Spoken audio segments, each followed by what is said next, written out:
की आशा नहीं जिनके साम्य भाव धन रखते हैं, निज पर के हित साधन में जो निश दिन तत्पर रहते हैं। स्वार्थ त्याग की कठिन तपस्या बिना खेद जो करते हैं, ऐसे ज्ञानी साधु जगत के दुख समूह को हरते हैं। बोलो पंच परमेष्ठी भगवान की जय। 1008 श्री आदिनाथ भगवान की जय। अंतिम तृतीय भगवान महावीर स्वामी की जय। जय बोलो आचार्य भगवान गुरुवर श्री विशुद्ध सागर जी महाराज की जय। जय बोलो मुनिषी सुप्रभ सागर जी महाराज की जय। जय मुनिषी प्रणत सागर जी महाराज की जय। जय जैन बंधु। समीचीन विकल्पों का सम्यक समाधान इस लोकप्रिय कार्यक्रम में मैं आप सभी का स्वागत करता हूँ।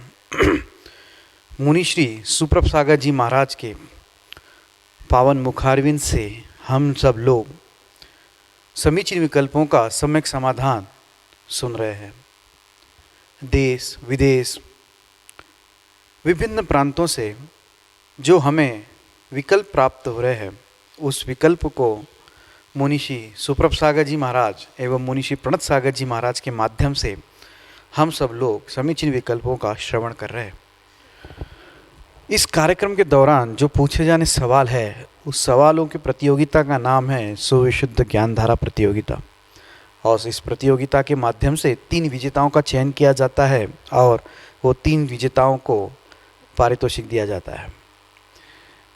ये जो कार्यक्रम है, ये जो प्रतियोगिता है, इसका मूल उद्देश्य कोई स्पर्धात्मक बढ़ावा देने का नहीं है। इसका उद्देश्य मात्र और मात्र इतना ही है कि जो ज्ञान धारा आचार्य भगवान ने प्रवाहित की है, उसमें हम लोग और आगे बढ़ते जाए और इस जिनवानी की सेवा कर पाएँ।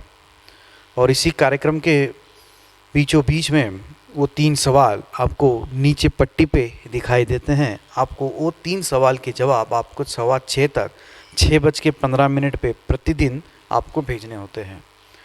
मैं मुनिश्री के चरणों में बारंबार नमोस्तु करता हूँ एवं आज के कार्यक्रम को यही से प्रारंभ करते हुए उनसे यही आशीष मांगता हूँ कि स्वामी आपका आशीष ऐसे ही हमारे ऊपर बना रहे। नमोस्तु नमोस्तु नमोस्तु महाराज जी। ओम नमः सिद्धेभ्य। पंच परमेष्ठी भगवान की जय। परम पूज्य आचार्य भगवंत गुरुवर विशुद्ध सागर जी मुनि महाराज जी की जय। परम पूज्य मुनि श्री सुप्रभ सागर जी महाराज की जय।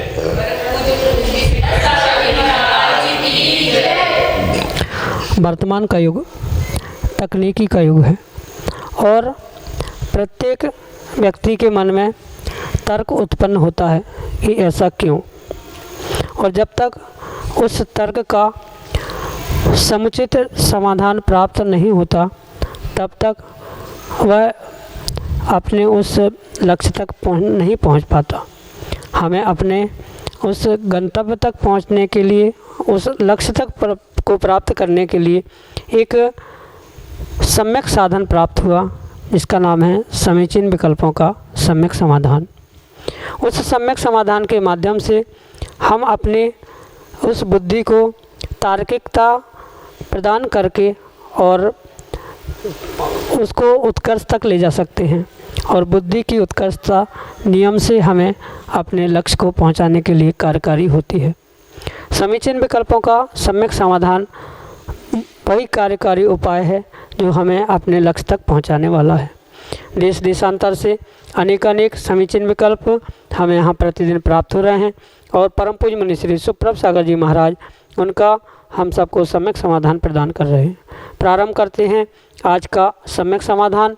और आज का पहला विकल्प ललितपुर उत्तर प्रदेश से अनन्य गुरु भक्त परिवार से शीलचंद जैन अनौरा परम पूज्य मुनिश्री के चरणों में बारंबार नमोस्तु निवेदित करते हुए अपना समीचीन विकल्प रख रहे हैं कि महाराज जी, जैन धर्म क्या है एवं जैन धर्म कितनी गतियों में पाला जा सकता है। यदि 4 गतियों में पाला जा सकता है तो त्रियंच गति के जीव इसका पालन कैसे कर सकते हैं। हमारे समीचीन विकल्प का सम्यक समाधान करने की अनुकंपा करें। नमोस्तु महाराज जी, नमोस्तु। ओम नमः सिद्धम। परम पूज्य आचार्य भगवान गुरुवर विशुद्ध सागर जी महाराज की।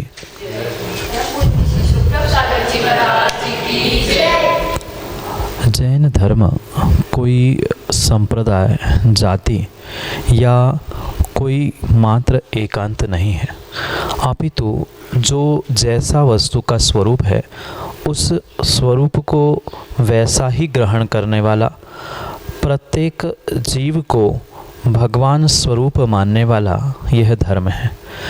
क्योंकि वर्तमान में मात्र संप्रदाय, जाति आदि आदि के निमित्त से बहुत सारे धर्म हुए हैं जिनका कोई सैद्धांतिक पक्ष नहीं है, ऐसे उनको भी धर्म कहा जा रहा है। पर यहाँ पर ये परम सत्य बात हमें समझनी होगी, जो जिनेंद्र भगवान ने अपने वाणी में वस्तु का स्वरूप बताया है, उस वस्तु के स्वरूप को वैसे के वैसे ग्रहण करना और उस अहिंसा, दया, करुणा को ही जीवन में उतारना, वास्तव में यही जैन धर्म है। बहुत सारे जीवों को यह भ्रम है कि भगवान की पूजा पाठ, अभिषेक, विधान मात्र इतना करना जैन धर्म है, अपितु इतना ही जैन धर्म नहीं है, अपितु अपने आत्मा को भगवत्ता प्रदान करने का जो पुरुषार्थ करने वाला या मार्गदर्शन करने वाला जो धर्म है, वस्तु का स्वरूप और अहिंसा का कथन करने वाला, त्याग का कथन करने वाला अगर कोई धर्म है तो उसका नाम जैन धर्म है। और इसी परिप्रेक्ष्य में हम ये परम सत्य बात को समझे कि जैन धर्म किंचित भी किसी एक विशिष्ट गति के लिए निर्धारित है, ऐसा नहीं है। प्रत्येक अपनी अपनी गतियाँ, अपने अपने योनियों के निमित्त से उस धर्म की परिभाषा कह दो या धर्म का स्वरूप भिन्न भिन्न प्रकार से समझना होगा। जिन्होंने उस चारित्र के मार्ग पर बढ़ने की जिनके पास शक्ति है, उनके लिए चारित्रम खलु धम्मो कहा है। जिन्होंने उस चारित्र को, रत्नत्रय को धारण कर लिया है, उनके लिए 10 प्रकार के जो धर्म कहे हैं, उत्तम, क्षमा, मार्दव आदि, वह उनके लिए धर्म कहे गए हैं। सामान्य रूप से सभी के लिए जो वस्तु का स्वभाव है उसे ही धर्म कहा गया है। इस परिप्रेक्ष्य में अगर हम समझे तो चारों गतियों में हमारा इस जैन धर्म के सिद्धांतों का और जैन दर्शन का, जैन धर्म का पालन परिपूर्ण रूप से हो सकता है। स्वर्गों के देवों की अगर हम बात कर ले तो जो स्वर्गों के देव होते हैं वह कृत्रिम, अकृत्रिम, जिनबिंब, जिन चैत्यालय आदि के निमित्त से जो पूजा, आराधना, भक्ति, अभिषेक आदि क्रियाएं कर रहे हैं, वह उन देवों के निमित्त से वहाँ होने वाला धर्म है। क्योंकि देवगति में किसी भी प्रकार का त्याग, तपस्या नहीं हुआ करती है, इस कारण से वहाँ पर अगर धर्म की परिभाषा हम करेंगे, जैन धर्म देवगति में किस प्रकार से होता है, तो जो 18 दोषों से रहित अरिहंत प्रभु है, उन साक्षात अरिहंत तीर्थंकरों का या अरिहंत भगवंतों का, केवलियों का, या जो उनके निमित्त से बनी हुई प्रतिमा आदि है, सिद्ध प्रतिमा आदि है, कृत्रिम अकृत्रिम रूप से बनी हुई, उनकी आराधना, पूजा, अभिषेक, पाठ आदि के निमित्त से उनकी होने वाली जो जो धार्मिक क्रिया है, वह हम परिपूर्ण रूप से वह देवगति के निमित्त से जैन धर्म का आलंबन या जैन धर्म का आचरण समझ सकते। पहुँचते हैं नरक गति की ओर। नरक गति में भी जहाँ वह तीसरे नरक तक धर्म का उपदेश प्राप्त कर लेना, साथ साथ पूर्व पर्याय में जो उनका उस जाति स्मरण हो रहा है या उन्हें वेदना भय के निमित्त से, धर्मोद्देश्य निमित्त से सम्यक उत्पत्ति के आदि के कारण बताए गए हैं।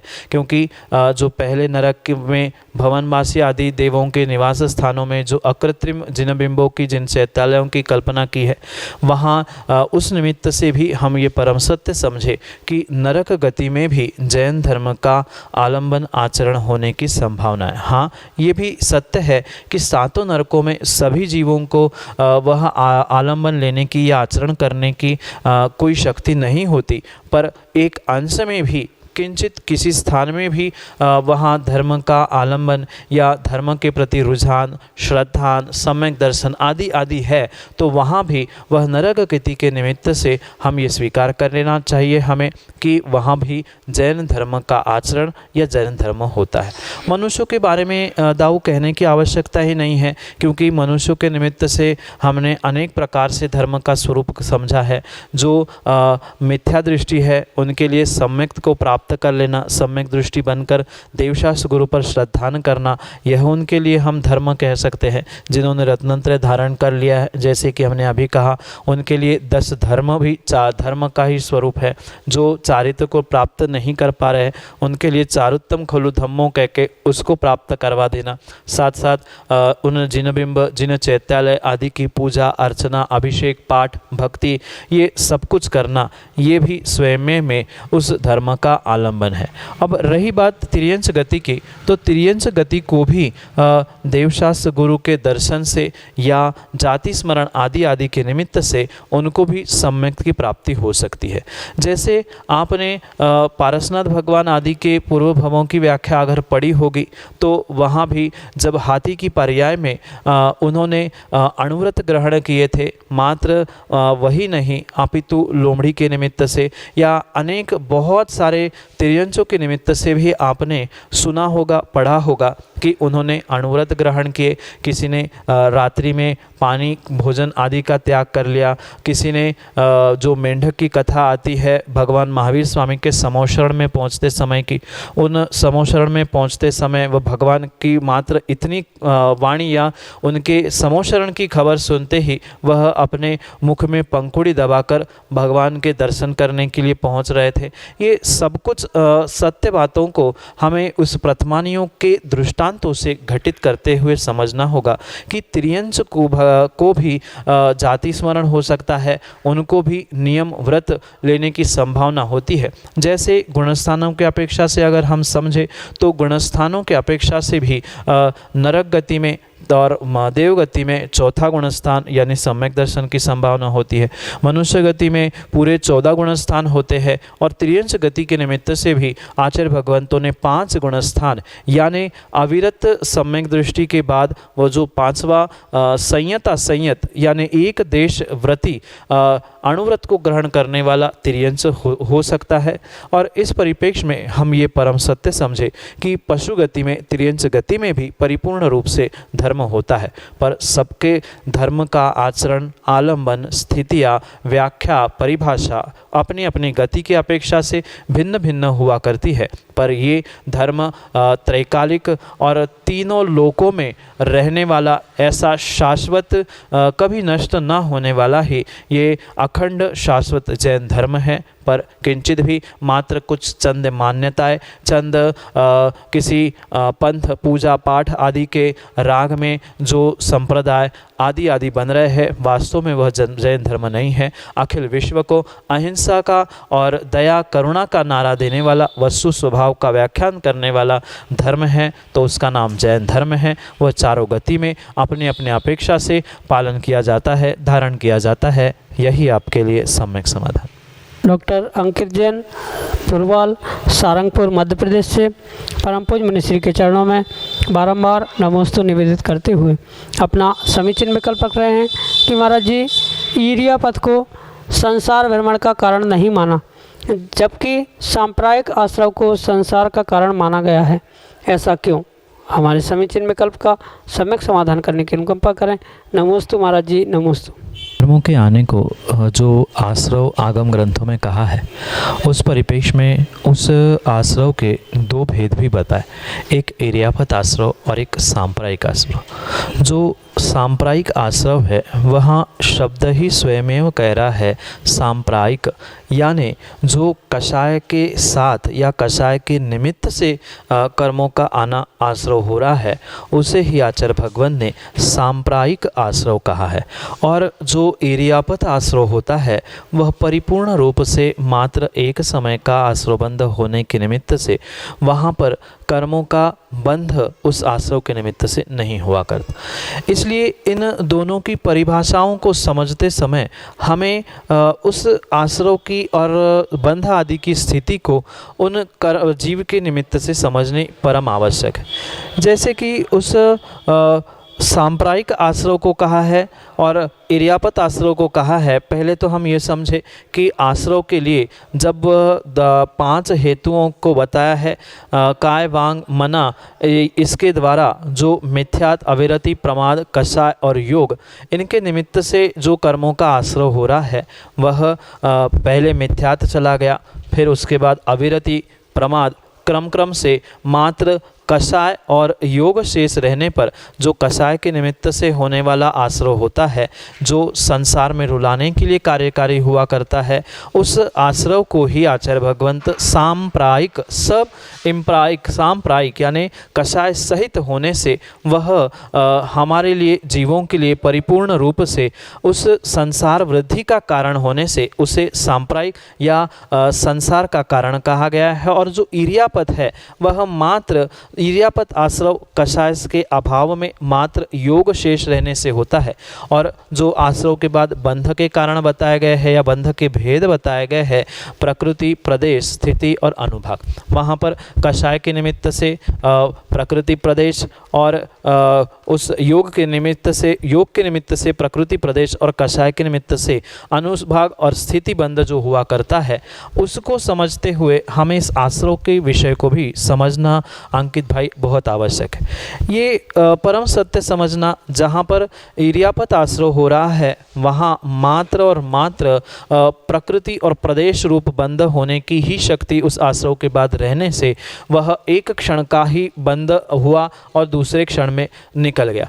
इस कारण से वह संसार का कारण नहीं है, पर जहाँ पर उस अनुभाग स्थिति के पहले साथ साथ जो कषाय की सत्ता के निमित्त से अनुभाग स्थिति उत्पन्न हो रही है, उसके निमित्त से वह जो उसका शक्त्यांश है या कितने समय तक रहेगा, इस कारण से वह बंध का कारण आश्रव जिसे सांप्रायिक कहा गया है वह नियम से संसार का कारण है। क्योंकि स्थिति और अनुभाग के निमित्त से जो बंध प्राप्त हो रहा है वह परिपूर्ण रूप से संसार को रुलाने वाला है। और मात्र जहाँ प्रकृति प्रदेश है, अनुभाग स्थिति नहीं बचती है, वहाँ एक क्षण का कर्मों का आना और जाना एक साथ एक समय में होता जाता रहता है। इसलिए वह उस कर्मों की स्थिति नहीं रहने से, अनुभाग नहीं रहने से वह ईर्यापत आश्रव भी संसार का कारण नहीं होता है। उस ईर्यापत आश्रव से जो भी कर्मों का आश्रव होगा वह एक क्षण के बंध के लिए ही मात्र प्रकृति प्रदेश रूप आएगा और पुनः विलीन हो जाएगा, निर्जीर्ण हो जाएगा। इसलिए उस सांप्रायिक आश्रव को तो संसार के वृद्धि का या संसार का कारण कहा है, पर वहीं पर ईर्यापत जो कषाय से रहित मात्र कुछ योग के निमित्त से हो रहा है, उस आश्रव और आश्रव से होने वाले बंध के कारण से उस ईर्यापत आश्रव को संसार का कारण नहीं कहा गया है। यही आपके लिए सम्यक समाधान। कोटा राजस्थान से सौरभ जैन अगले समीचीन विकल्प के लिए ऑडियो मैसेज के रूप में हमारे सामने। मेरा स्वास्थ्य सही नहीं रहता है, मुझे क्या करना चाहिए, क्या उपाय करना चाहिए? बहुत अच्छी बात है बेटा। सबसे पहले आप अपने स्वास्थ्य के विषय में किसी डॉक्टर से मिले और उन डॉक्टर से समझे कि आपको किस प्रकार की बीमारी है और किस कारण से आप हमेशा बीमार रहते हो। और इन प्रपंचों से पहले मैं आपसे ये कहना चाहता हूँ, वो तो सीधी सी बात है कि डॉक्टर को तो दिखाना ही पड़ेगा, पर उसके पहले अगर आप अपनी स्वयं की परीक्षा करना जानते होंगे या हमें किस कारण से बीमारी हो रही है या किस प्रकार की बीमारी हो रही है, उसकी परीक्षा आप अगर स्वयं अपने आप में करोगे तो नियम से आपकी बीमारी भाग सकती है।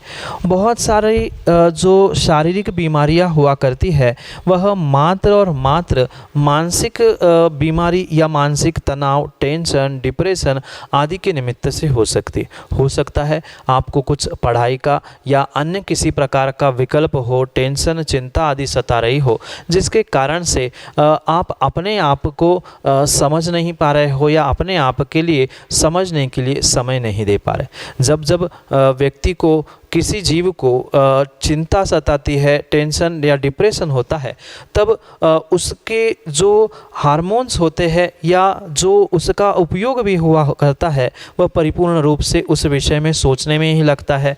और जब सब शरीर की क्रिया, बुद्धि, मन मात्र और मात्र उस टेंशन का निराकरण करने के लिए लगेंगे तो नियम से उसका असर उसके जठराग्नि पे पड़ता है। यानी कि जो डिप्रेशन या चिंता में लंबे समय तक रहता है, नियम से उसके हार्मोन्स ऐसे बदल जाते हैं, उसका ऐसा परिणमन हो जाता है कि वह सोचते सोचते चिंता करते करते इतना अब उस चिंता में घुस जाता है कि उसकी जो पेट की जठराग्नि है, जिसके द्वारा पाचन क्रिया होती है, वह जठराग्नि मंद हो जाती है। और जैसे ही जठराग्नि मंद हो जाती है, पाचन क्रिया बिगड़ जाती है। और जिसकी पाचन क्रिया बिगड़ी, जिसका पेट बिगड़ जाता है, वह परिपूर्ण रूप से उसकी पूरी दिनचर्या, फिर पेट दर्द के निमित्त से सर दर्द होना, फिर पेट साफ नहीं होना, हाथ पैर में दर्द होना आदि एक नहीं अनेक प्रकार की बीमारियां भी उसके निमित्त से हुआ करती। इसलिए पहले तो सबसे पहले आप इस बात को समझने का प्रयास करें कि ये जो कुछ भी हो रहा है या हमें जो बीमारी आपको ये महसूस हो रहा है कि मैं बीमार हूँ, तो पहले उसका कारण स्वयं में ही खोजने का प्रयास करें। हो सकता है कुछ विशिष्ट प्रकार के भोजन खाने से जो आपके स्वास्थ्य के लिए हानिकारक हो, ऐसे कुछ वस्तु का सेवन करने से होता होगा। क्योंकि आप अगर कहीं बाहर, घर के बाहर रह रहे हैं पढ़ाई आदि के लिए, तो ये सामान्य सी समस्या हो सकती है। साथ में इसके विषय में आप ये भी बात समझ ले कि जैसे मैंने चिंता के विषय में कहा, किसी भी प्रकार की चिंता हो तो पहले चिंता मुक्त होने का और प्रसन्न रहने का प्रयास करें। क्योंकि जितना आप चिंता में डूबे रहोगे, जितने डिप्रेशन में रहोगे, उतना ही आपका स्वास्थ्य और बिगड़ता रहेगा। जब ये आपको पता है कि हमें अपने आप को ठीक करना है और वास्तव में आप अपने स्वास्थ्य को ठीक करना चाहते हो, तो सबसे पहले अपने दिमाग को, अपने पेट को, दोनों को ठीक करने का प्रयास करना। क्योंकि पेट ठीक है तो दिमाग ठीक रहेगा, और दिमाग भी ठीक है तो पेट ठीक रहेगा। और दोनों में भी कोई भी बिगड़ गया तो पक्का मानना आप अवश्य ही सतत बीमार ही बने रहोगे।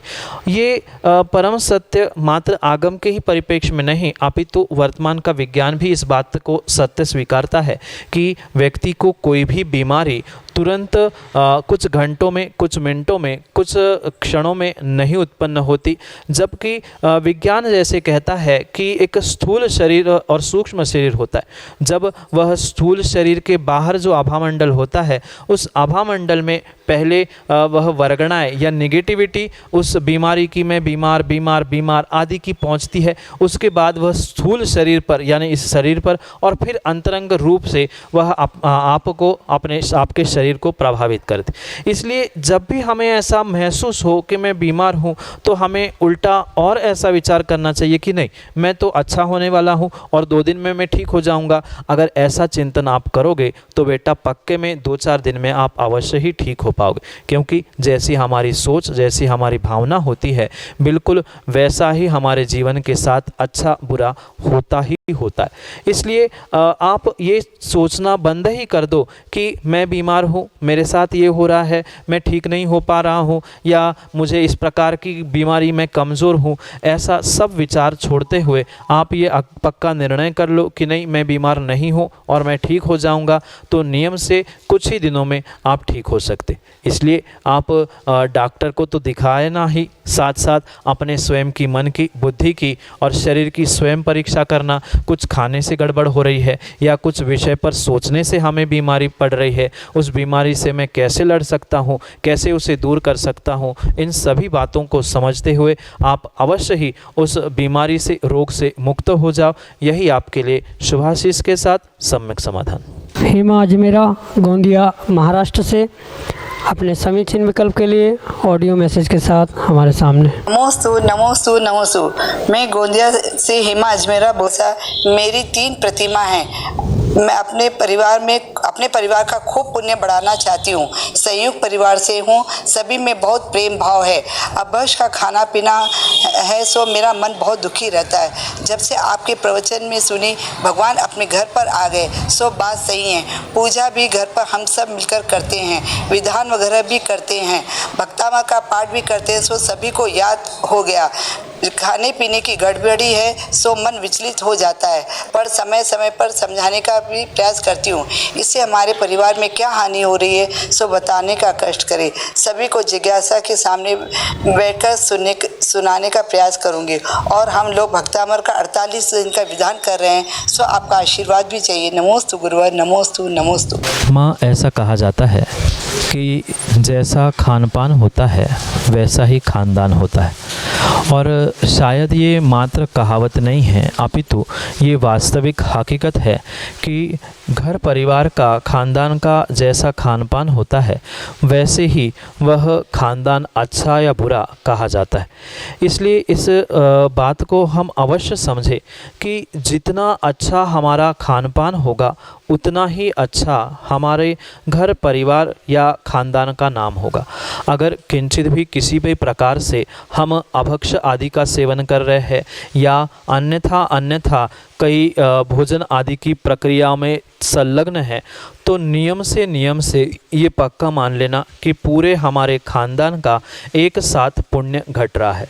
क्योंकि अगर हमें परिवार का सामूहिक रूप से या व्यक्तिगत किसी को भी अपना पुण्य बढ़ाना है तो सबसे पहले हमें ये बात अवश्य समझनी होगी कि सबसे अहमियत या सबसे अधिक महत्ता हमें मात्र और मात्र अपने घर परिवार के खान पान के लिए या उनके भक्ष अभक्ष भोजन के निमित्त से करनी बहुत आवश्यक होगी। क्योंकि जितना स्वच्छ, जितना शुद्ध भोजन घर परिवार के या खानदान के लोग करेंगे उतना ही पूरे परिवार का पुण्य वृद्धि को प्राप्त होगा या बढ़ता जाएगा। ये परम सत्य स्वीकार करना। क्योंकि घर का कोई एकाध सदस्य भी किसी प्रकार से, चाहे घर में लाके हुए या चोरी छुपे भी कहीं पर अभक्ष का सेवन कर रहा है जो हमारे जैन कुल के आचरण के योग्य नहीं है, ऐसे आचरणों में संलग्न है, उस समय पर हमें ये परम सत्य समझना होगा कि जहाँ जहाँ वह यह गलतियाँ करेगा या किंचित भी किसी प्रकार से अभक्ष आदि का सेवन करेगा, वहाँ नियम से परिवार का, घर का, खानदान का मात्र नाम ही नहीं अपितु पुण्य भी नियम से कमज़ोर हो रहा है या पुण्य भी कहीं ना कहीं कम पड़ रहा है। कई बार आपने स्वयं ये अनुभव किया होगा कि परिवार के निमित्त से कुछ काम बनते बनते बिगड़ जाते हैं। बिल्कुल कुछ जैसे कहा जाता है मुख तक आया हुआ ग्रास किसी ने छीन लिया। ऐसा भी आपने कई बार देखा होगा कि बहुत सारे परिवार के निमित्त से अच्छे होने वाले कार्य बनते बनते बिगड़ जाते हैं। इसके पीछे का मुख्य कारण यही है कि हमने अभक्ष आदि के सेवन के निमित्त से जिन जिन जीवों को दुख पहुंचाया है, जो उसके निमित्त से परेशान दुखी हो रहे हैं, वही उनकी जो चाहे डायरेक्ट इनडायरेक्ट कह लो या किसी भी प्रकार से सामान्य भाषा में आपसे कह दूं तो उन जीवों को जो दुख पहुंचाया गया था या उनकी जो हाय हमें लगी थी उसके निमित्त से ही वर्तमान में आपके परिवार में या खानदान में कहीं ना कहीं दुख परेशानी सतत बनी रहती है।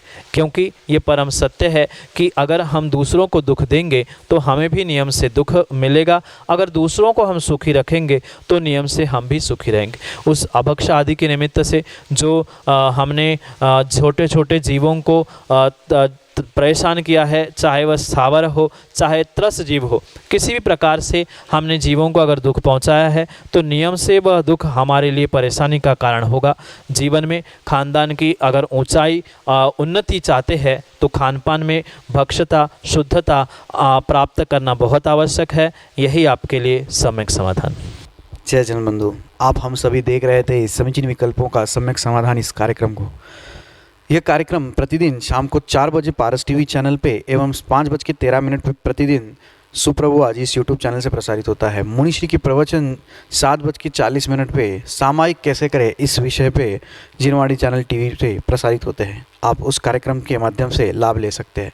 अगर आप इस कार्यक्रम से जुड़ना चाहते हो, अगर आप इस कार्यक्रम से जुड़े हुए सवाल या अपने मन में उठने वाले विकल्पों को शांत करना चाहते हो तो जो हमारा व्हाट्सएप का नंबर है 8707548811, इस पे अपने समीचीन विकल्प जरूर भेजें।